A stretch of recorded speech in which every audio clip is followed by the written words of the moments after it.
There you go, that's now recording. We're going to look at your training power zones, very, very similar to the concept around heart rate zones, comparing yourself to other cyclists and how you do that when you look at your own power numbers, racing with power, training with power, and then what power meters that are out there, what smart trainers are out there, what apps are out there, just a really general discussion. And then if anyone has any specific questions, you can ask at any time during the discussion.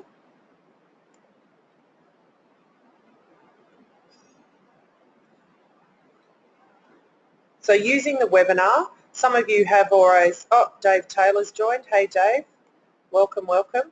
Some of you have already worked out the chat button. So on the right hand side there is a little red button, and you can click on that with an arrow, it pops out, and you can type in any questions that you have for me. I will try to keep an eye on that. You can ask at any time, and as we go through, if you have any questions, we can go from there.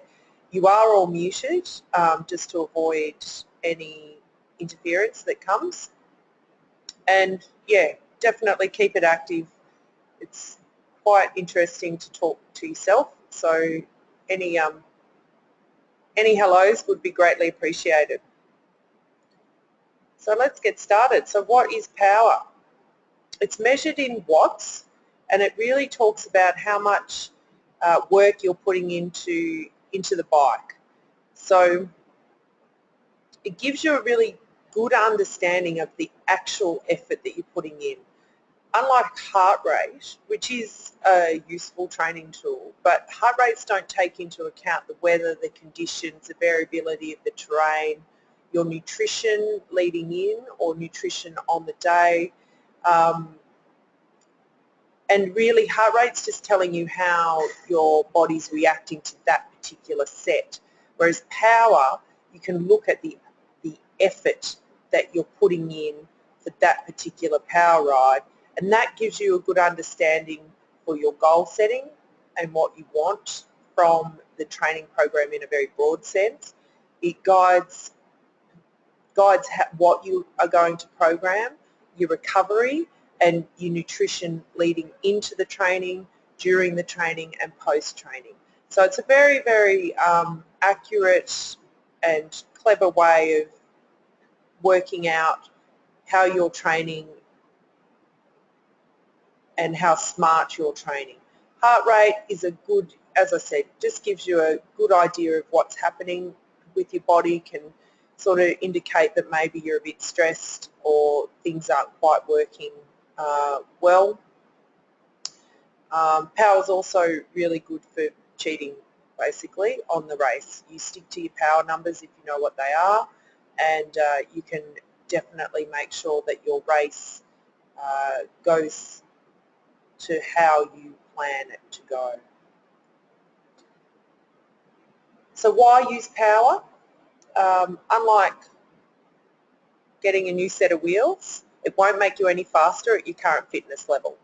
So don't think that once you get a power meter you'll suddenly get faster or better, but it does get you the most from training. So it really helps define that quality over quantity, which when we're all age group athletes and we have minimal time to train, we need to really understand that quality over quantity. We've used perceived effort, heart rate previously. Power's another tool that you can use.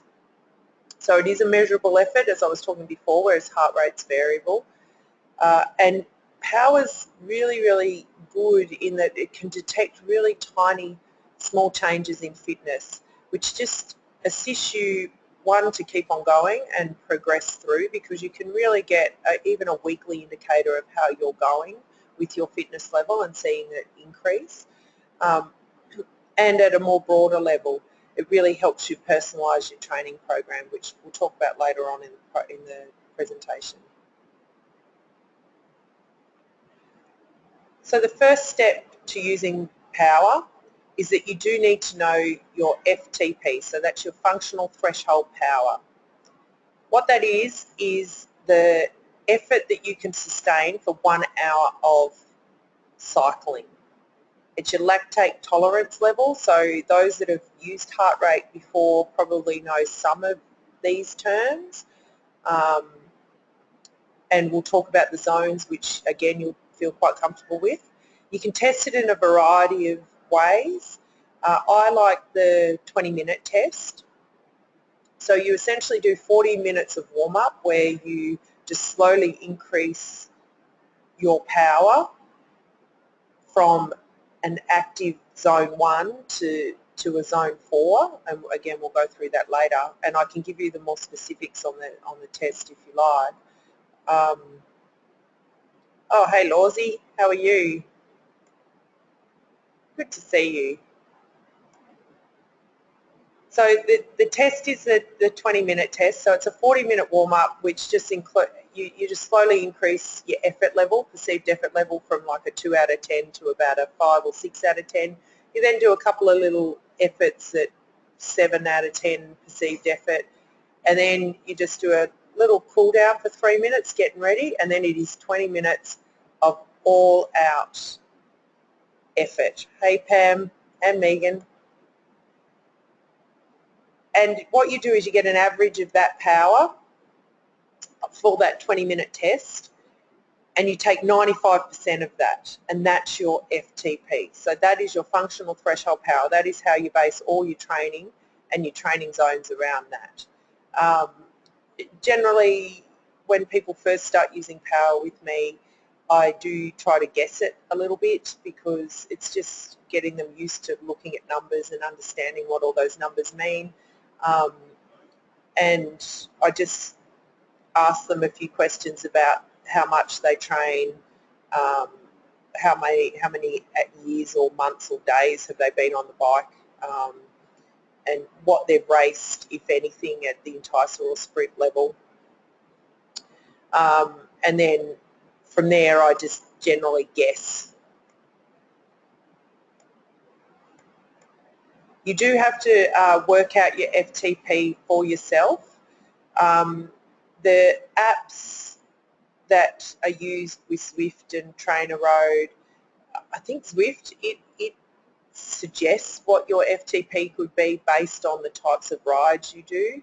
However, if you just get on an indoor trainer and then just ride it, you're not really getting an accurate FTP. So your FTP is what you need to, or what you can sustain for an hour. So I'd like people to do the test probably within the first couple of weeks of them getting a power meter or power trainer, and then we go from there. So your power training zones, you've got, for those that have trained with power before or trained with heart rate before, you would understand these zones. If you've got Training Peaks software, they have these zones in there. Your zone 1 is just your warm-up. It's less than 55% of FTP for those that are on perceived effort, 2 out of 10. There's no pressure in the legs. Zone 2 is an active recovery, so that's 55 to 75% of your FTP, so you can carry on a conversation. You can just do that pretty much all day. Heart rate's pretty low. Everything's all pretty cruisy. Not too much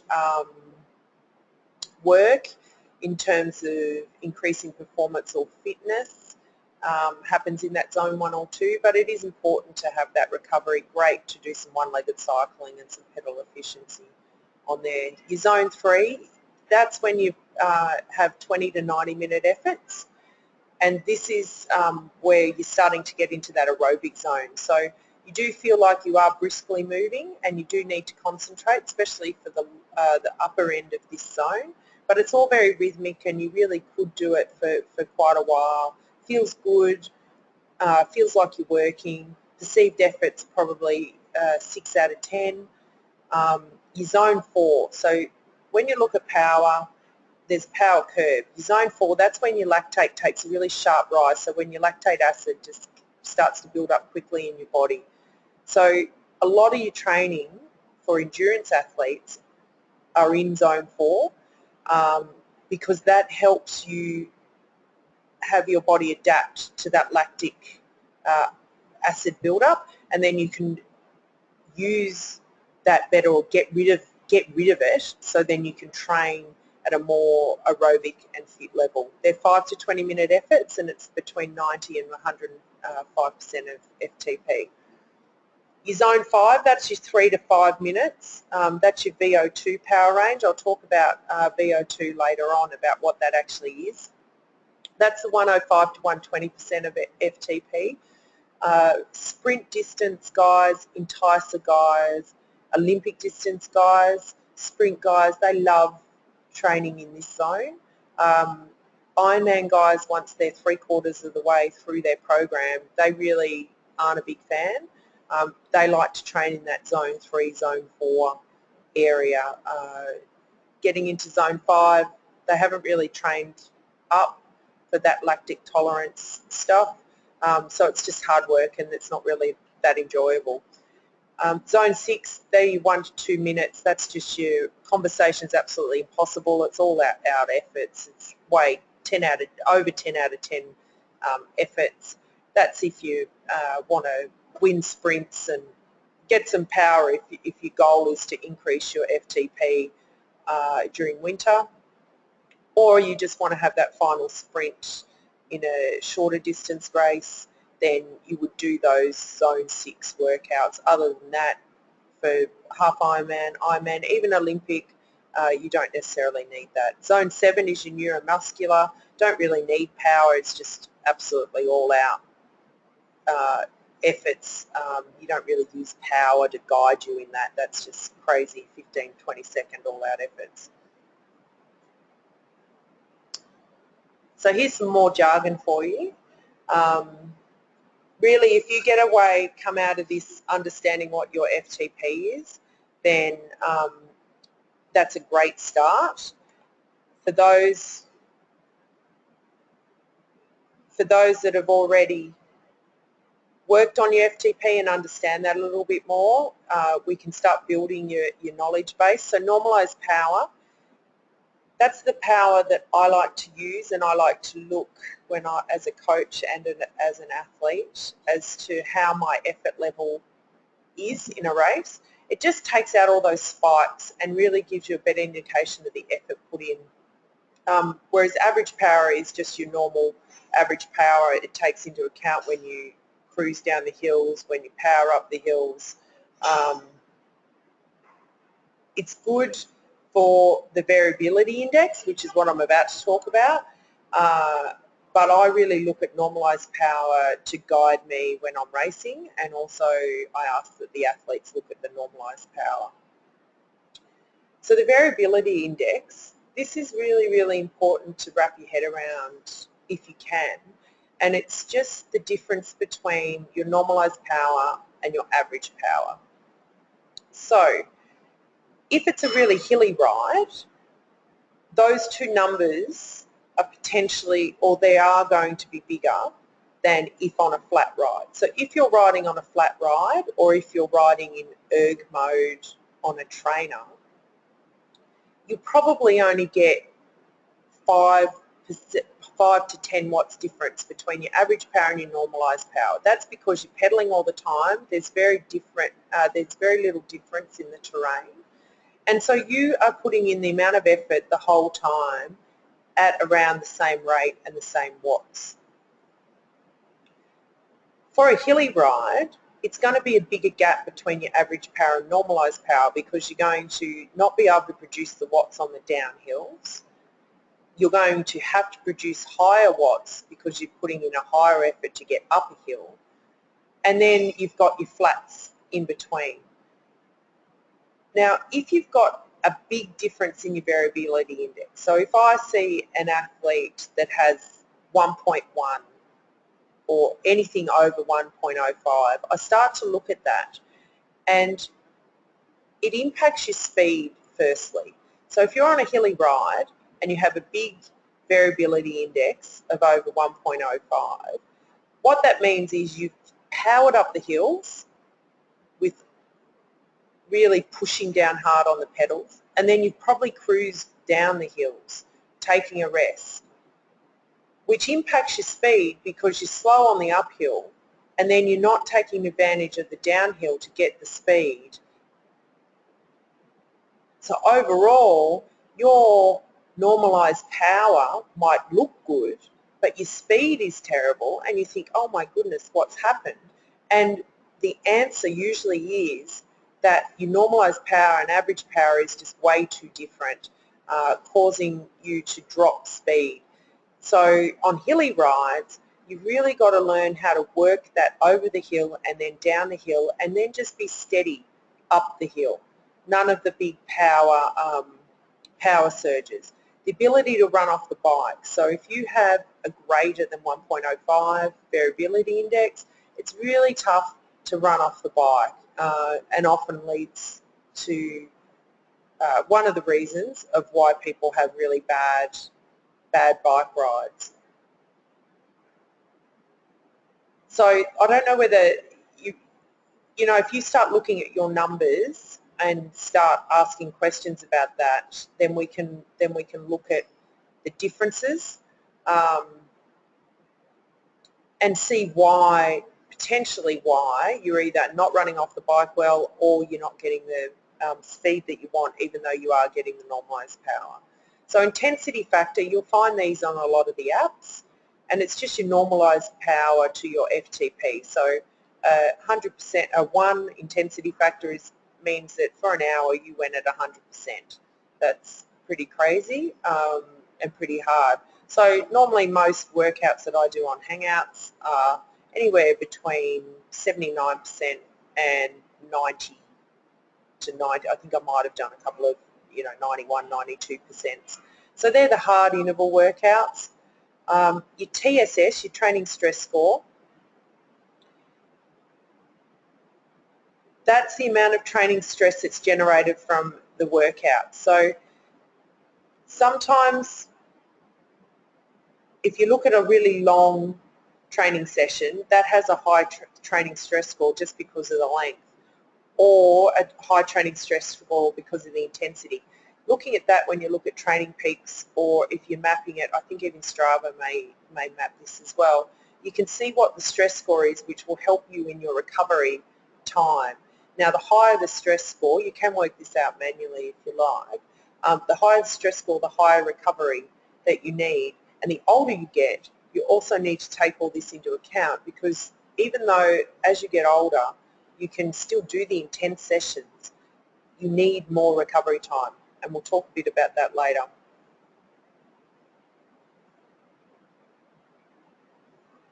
So comparing yourself to other cyclists, this is really, really important. So you'll see lots of numbers going around, but really to compare yourself to other people, you have to look at your watts per kilo. So your pure power numbers just don't tell the full story. So if you've got a 100 kilo athlete, they have to generate more watts than a 60 kilo female athlete in order to get the same speed. So they've got to move more kilos. So they have to have higher percentage or a higher wattage in order to move that at the same speed.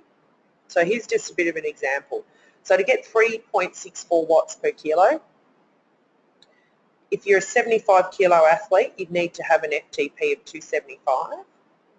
A 95 kilo athlete needs to have an FTP of 347. And a 60 kilo, not a 60 gram, 60 kilo athlete needs to have a 190 FTP. And then they would actually be all equal athletes and would finish a race same speed.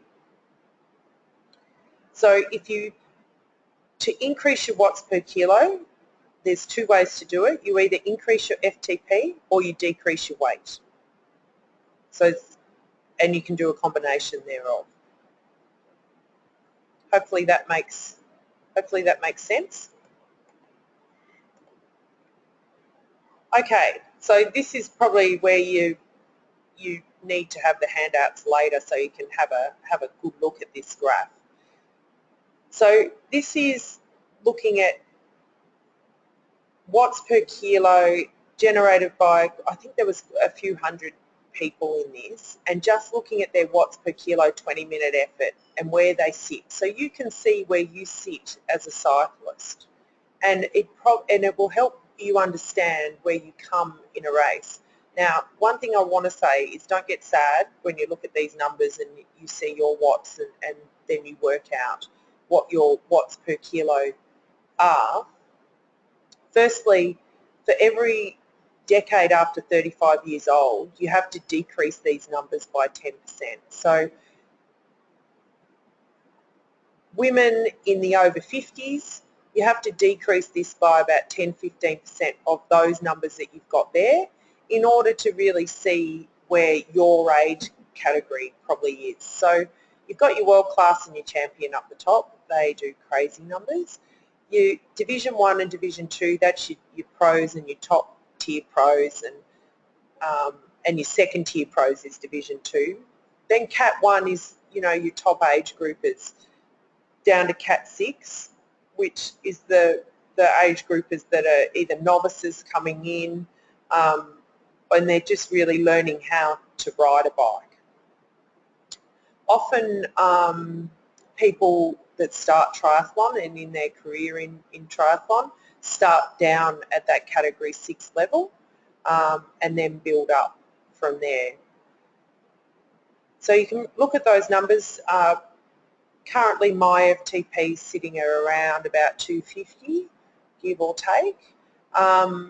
So I'm probably sitting in that Cat 2 area around about, which would make sense for me given where I come in my age group, where I come in the women's field.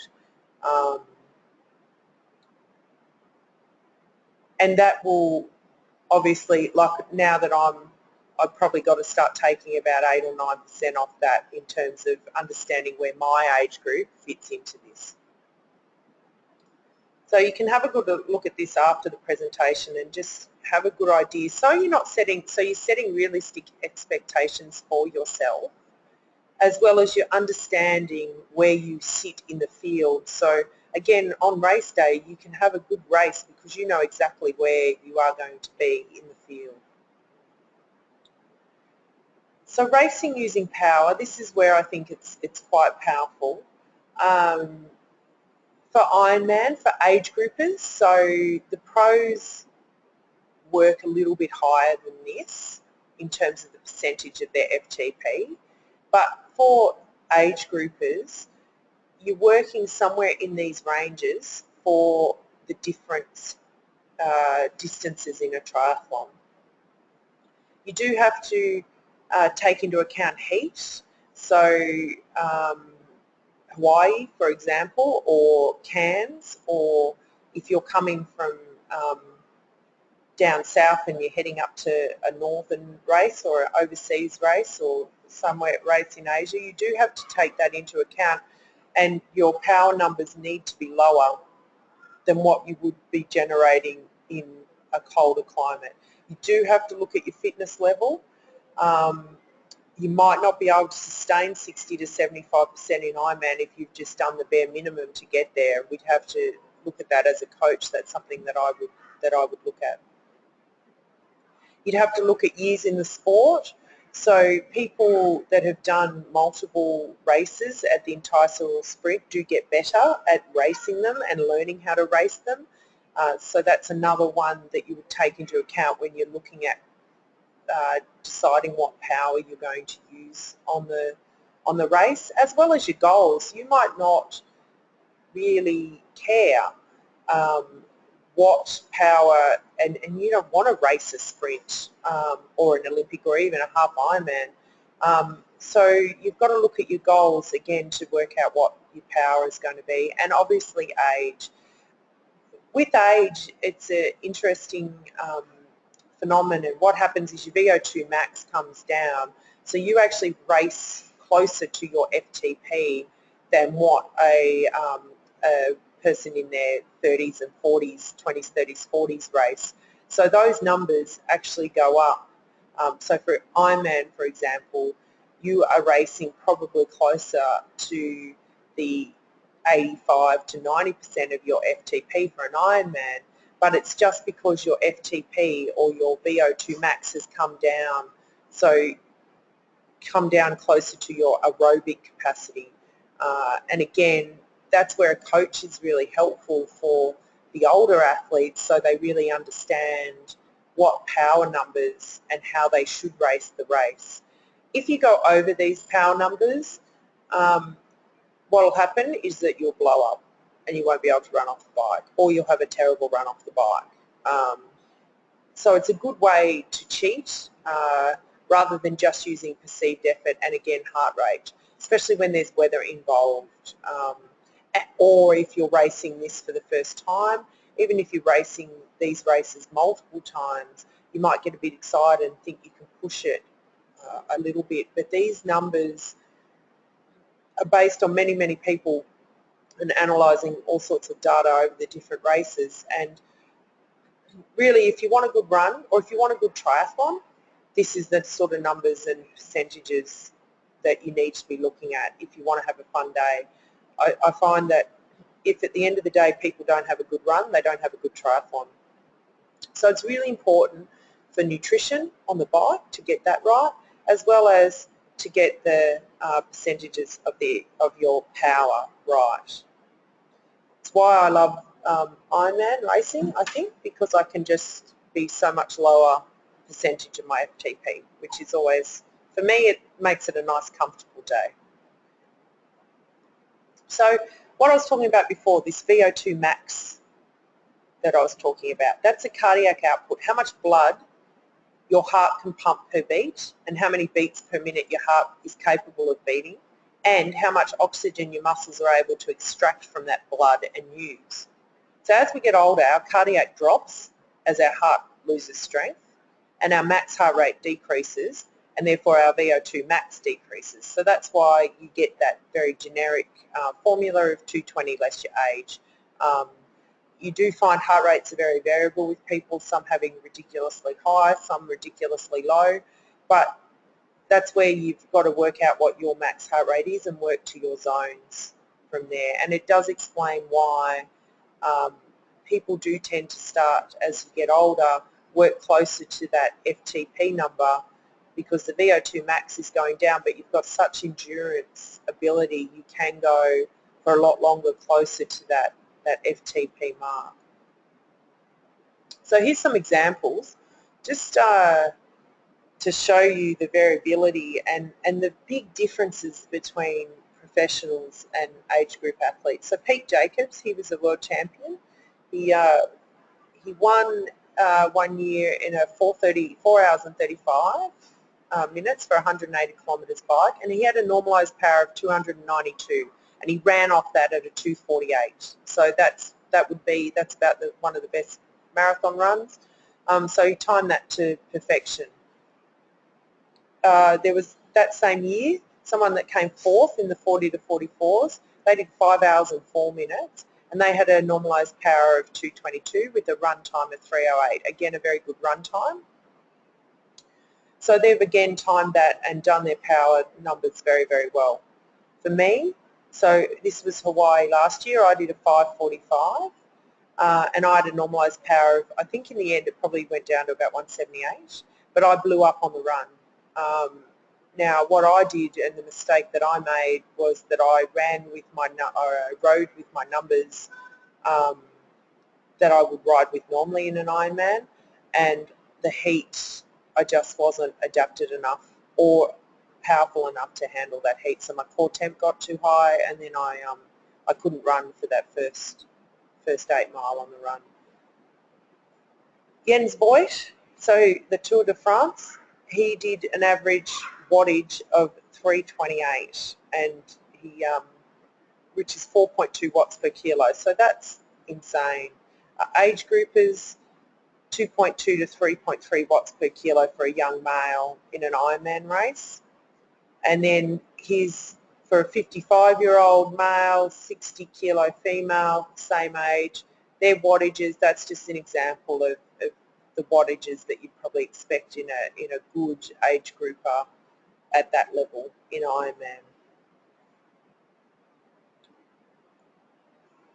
So training with power, It's really interesting. It can give you some really good ideas on how you can set your goals, and you can have alternate directions in your program. So if you wanted to work on your endurance fitness, you would work a lot in that zone 3 or 4. You wouldn't really be worried about your FTP changing at all or trying to increase it at all. It'll probably increase over time anyway.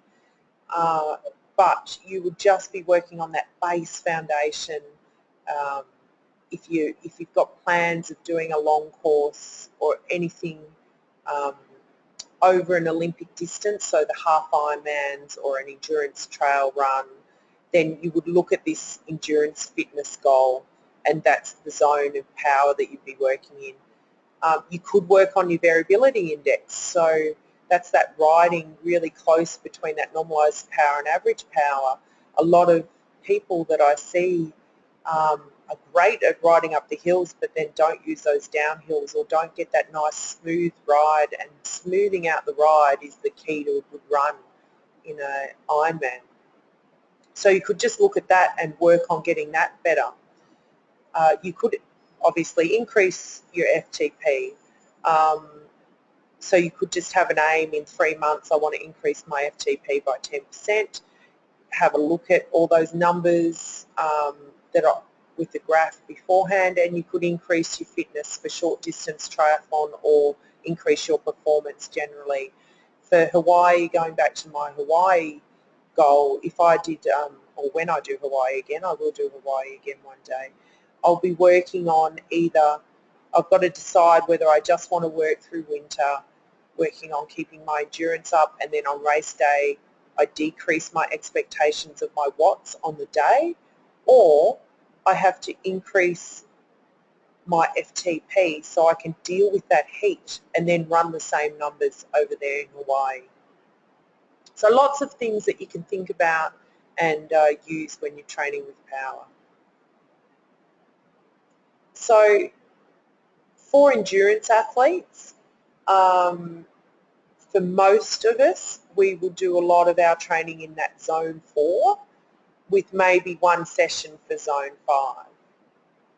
What I am doing at the moment to increase people's FTP on Hangouts is that I generally have a zone 4 to 5 workout, and I am going into that zone 6 on a Thursday or a Wednesday morning just to get some power input where we are trying to increase your ability to go into that extra level of fitness. But if you do want to do fast sprint enticers, if you want to get into draft legal racing, if you want to do sprint finishes, that's where you train in the zone 5 or 6. If you want to compete in Ironman, training in zone 3, 4 is where you would be, and you don't have to justify to anyone why you're not going out there and smashing yourself on high intensity or high interval workouts. So why train with power? It does help track recovery, or it helps you just understand why sessions don't go to plan. So if you're looking at doing 2 zone 6 sessions back to back, unless you're very fit, 20-year-old, and even then you probably won't get that training benefit of having that intense sessions back to back. Really, you're not going to get the performance increase that you want from the day. So your ability to recover from sessions also increases as we get older. So for every decade, you've got to add 12 hours to your recovery process. So for example, you can do a hard track session or a hard power session on Tuesday, but if you're 40 or 50, you're probably not going to be able to back up until Thursday when you can get another session in, whereas 20-year-olds could probably by Wednesday night have another crack at a hard session. Our protein synthesis decreases and our immune system just finds it harder to clean up all the damage in the cells. So if you train smart, you can really use recovery and power to get the maximum benefit from your training. It also helps guide your nutrition choices. So if you're training a lot in your power at zone 2, 3, 2 and 3, you don't really need a lot of food intake because you're not burning that many calories.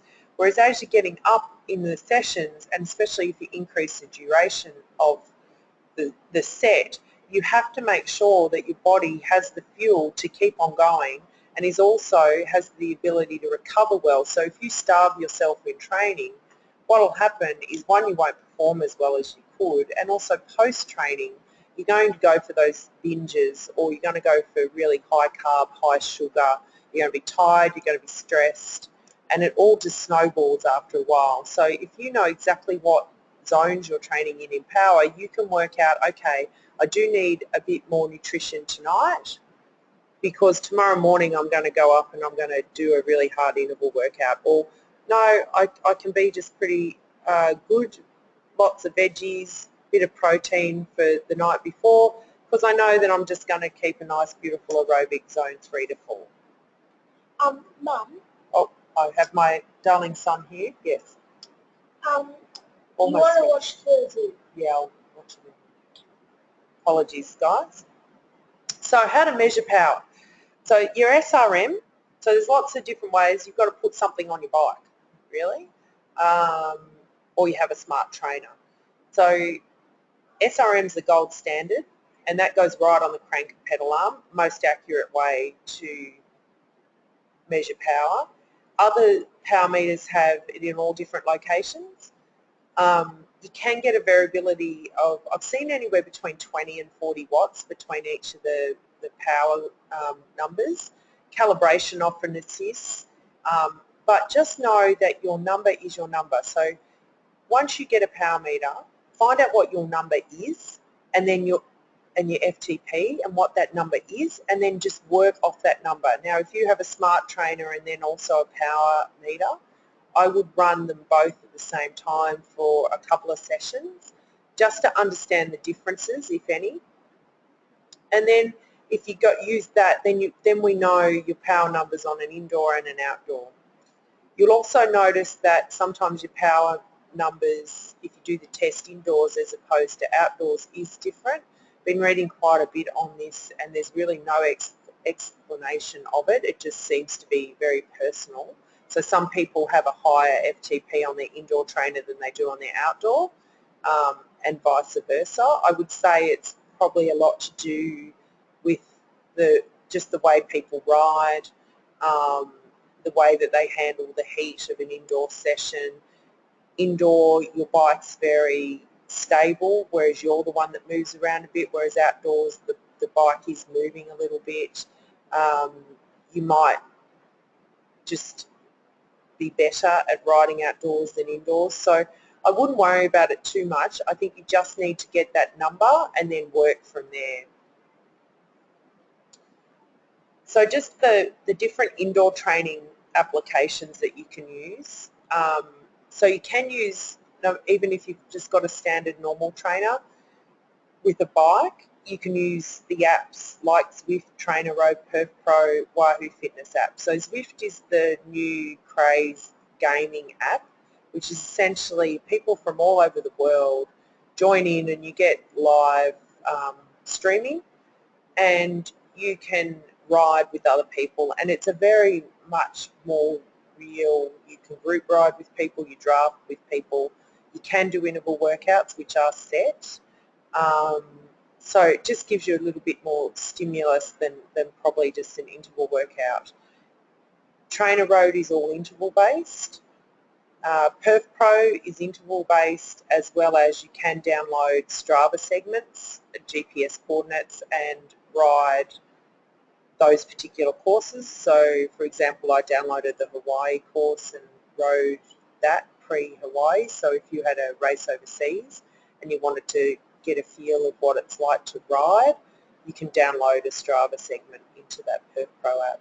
The Wahoo Fitness app, that's the free app that comes with the kicker, and you need a workout. It just controls the kicker. You have to have something controlling the kicker. So the Wahoo Fitness app is just a free app that you can put into erg mode, or you can just see your power numbers come up and you can have a set that your coach sets you, and you just change your power numbers according to that set. The others you can put into a mode where it changes the resistance for you. If you haven't got a smart trainer and you just have a normal trainer, again, you would need to know your numbers and your zones, and then you could do a workout based on that. Now, for a trainer, you do need an Ant Plus speed and cadence sensor. So there's two ways, Ant Plus and Bluetooth. You need an Ant Plus speed and cadence sensor, and you need an Ant Plus dongle, which is like a little tiny USB. You can get it from your bike shops or on Wiggle. Your smart trainer, you need an Ant Plus dongle for Zwift. Others, you can use either Bluetooth or Ant. It doesn't matter, but you must have the Ant Plus dongle for your Zwift riding. So lots of questions out there about Zwift and TrainerRoad and Perf Pro. I use Perf Pro on all my hangouts. I use Perf Pro and Zwift for my training program. So if you've got any questions about that, just let me know. Generally, Wahoo's fitness app's free. All the others are around $10 a month to download.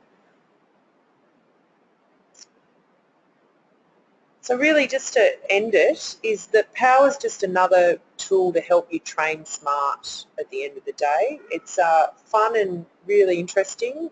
You can see the small changes in fitness, which I think is great to keep you motivated, especially if you understand all your numbers.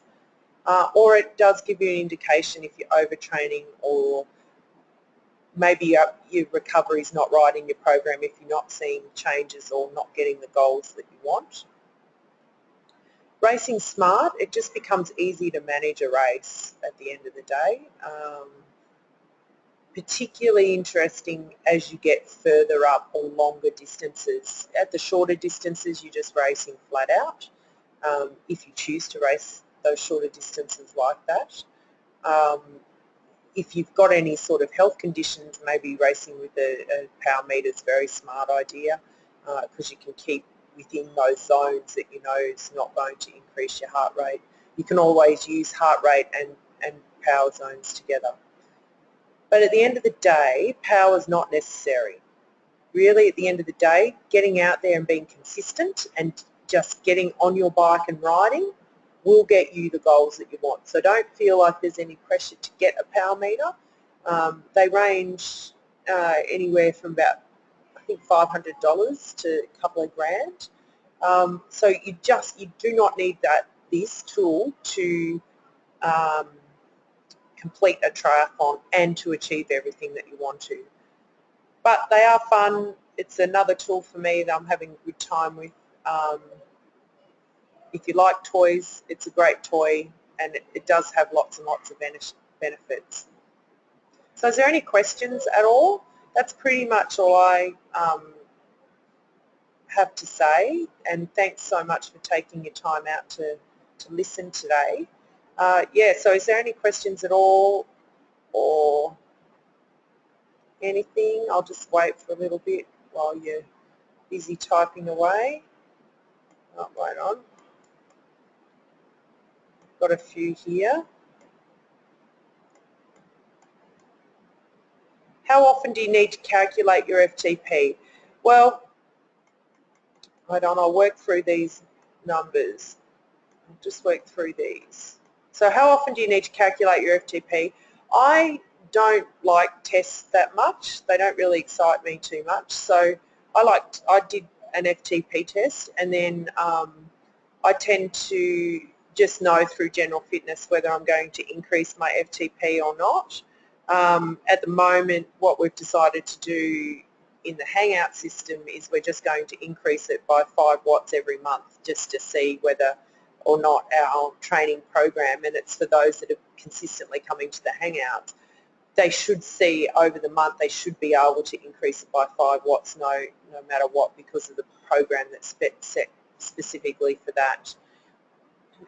So it really does depend if you're consistent, and we will start seeing those numbers. So to actually get that FTP, you do a 40-minute test, a 40-minute warm-up, and then it's a 20-minute all-out effort. And you just measure the average power that you took for that all-out effort, and then you take 95% of that. So I'll give you the handout which has the, and I can probably give you more specifics on the test if you're interested. Now, so how do we calculate these numbers? So doesn't that mean our ability to recover decreases? Ability to recover decreases depending on what? Yes, it does. Our ability to recover as we get older does decrease. Yes, that's correct. So it's not that we don't have the ability to continue doing intense sessions.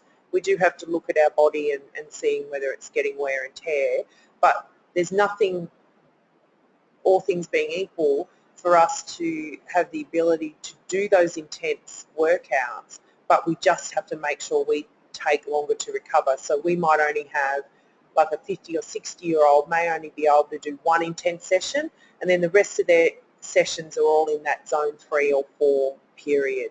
Whereas a 20-year-old or an elite age group in that younger age group can probably fit in 3 intense sessions during the week.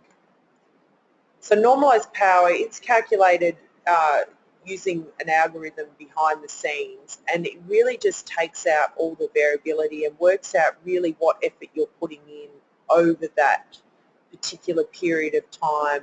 Just takes out all the spikes and just says, you know what, this is about what effort you've done for the hour. So it's the number that you should look at, not yet average power when you're working out your effort for that particular training session. Although where you do look at your average power is you look at that difference, and if there's a massive difference, it means that you smashed yourself occasionally and then you've rested a lot, which isn't great for triathlons, racing them. Sometimes it's appropriate for the session if we say power up the hills, but generally we want to try to keep it fairly steady. There's a question, can you measure power without a power meter? If you have a Strava account, you can upload your files from your Garmin and it will calculate an approximate power number that you probably use for that ride. It uses a set of algorithms.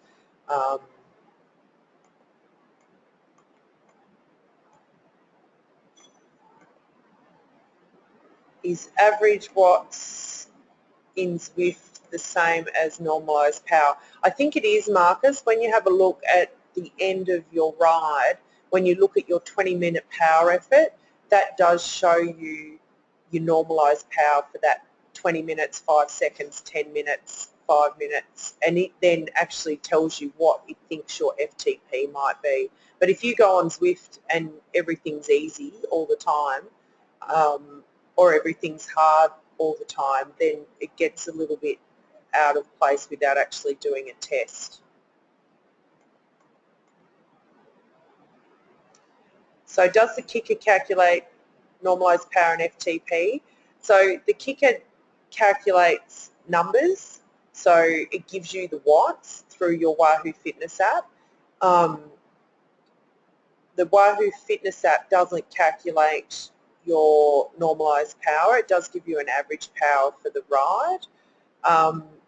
You can use your Garmin to connect up to the Kickr, or you use your apps like Zwift to have a look at your normalised power. I use the Garmin for my rides, and I tap that into my power meter that's on my bike.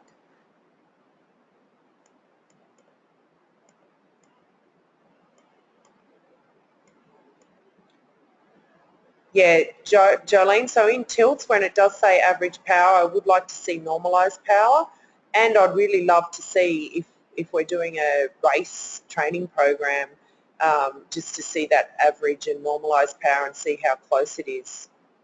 So that's all right, Jade, you're welcome. Hopefully that was good. Now,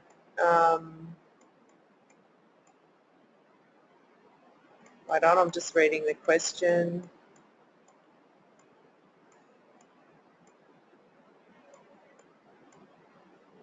No, so the average what I'd do is I'd change your Garmin settings on the Garmin, the screens that you can see. I would change it so you can get a normalised power screen and the average for 10 seconds, even up to 30 seconds. So if you do an average power screen for the 3 seconds on your Garmin, it jumps all over the place. It's going everywhere. So it doesn't really give you an accurate reading of what you're actually doing there and then. So I use the 30-second power, average power, and then I have normalised as my big screen.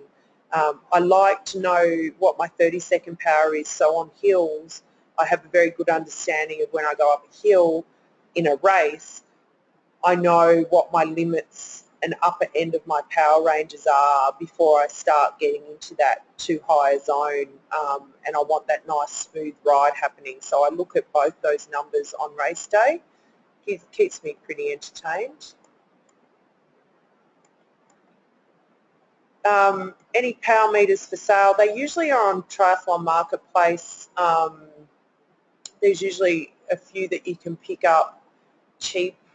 Other than that, yeah, you just look out, I reckon, on the second-hand market, and you should be able to pick up some. Other than that, you just have to go to the bike store and see if they can give you a good deal. All right, I think that's it. So thank you guys for listening. I have recorded this, so I hope that works and you can read it whenever you like. I will also send out the handouts to you all, and any questions post this or any useful feedback as whether this is a good way to communicate with you, please let me know. And yeah, thank you. I'll talk to you all later. See ya.